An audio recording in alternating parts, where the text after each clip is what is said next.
Self-defense is a countermeasure that involves defending the health and well-being of oneself from harm. The use of the right of self-defense as a legal justification for the use of force in times of danger is available in many jurisdictions. What is reactive abuse? Abuse can take many different forms, both physically and emotionally. And no matter what type of abuse is being experienced, there's only so much a person can take. This is because of the body's fight or flight response.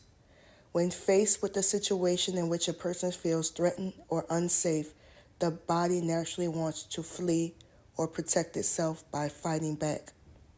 Following the prolonged period of constant and consistent abuse, many victims find that their fight or flight response kicks in. Unfortunately, many abuse victims are unable to get away.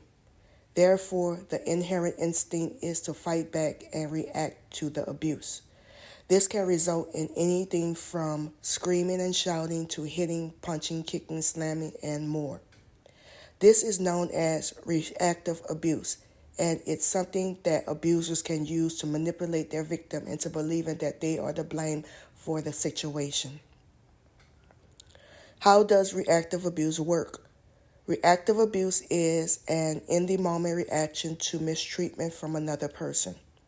When a victim reacts, the abuser uses the reaction to impart further abuse in the form of blame shifting.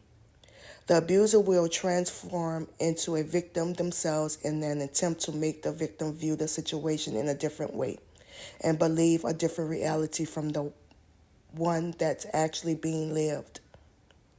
In this way, reactive abuse is often seen as a form of gaslighting, which is the emotional manipulation of a victim. Why do narcissists use reactive abuse? Ultimately, abusers tend to see reactive abuse as a get-out-of-jail-free card. It acts as a form of justification for the behaviors that they exhibit towards another person. They know that they are abusive, but they use the person's reaction as a valid reason for those behaviors. In many cases, an abuser will exaggerate the extent of the victim's reaction, minimizing their own behaviors to make them appear victimized. The real value in reactive abuse for abusers come in the fact that it can prevent many victims from coming forward, speaking up, and asking for help. Victims begin to believe that they are in fact to blame. This can make them scared to seek help, fearing authorities will believe the abuser and create consequences for the victim. Over time, victims begin to feel more and more trapped in a relationship. And that could be a romantic relationship, friendship, family, business associates. It could be all types of relationships. They feel they cannot leave, and they may start to form trauma bonds with their abuser. How to spot reactive abuse. If you are the victim of a long-term abuse, it can be very difficult to understand when a partner or family member or friend or business associate is using reactive abuse against you. However, there are some telltale signs which may indicate that your reactions to abuse are being used against you. 1. Not knowing yourself. Following a reaction, a victim may feel confused. They may feel like they have reacted in a way that is not at all like them, and they may feel as though they don't know who they are anymore.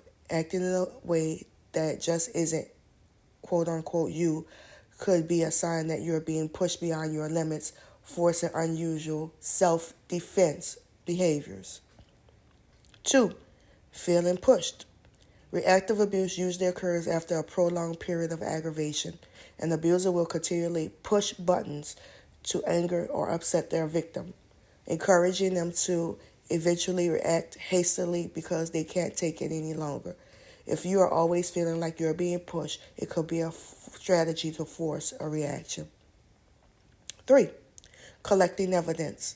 Abusers wanting to use reactive abuse as proof that they or the victim may try to collect evidence of a reaction, such as videoing or recording an outburst. Some abusers may also aggravate their victims around friends or in a public setting, hoping to build a pool of witnesses who can vouch for the reaction behaviors. 4. Victimization. After a reaction, an abuser will almost always turn themselves into a victim. They will quickly transition from being dominant and powerful to acting in a submissive and weak way.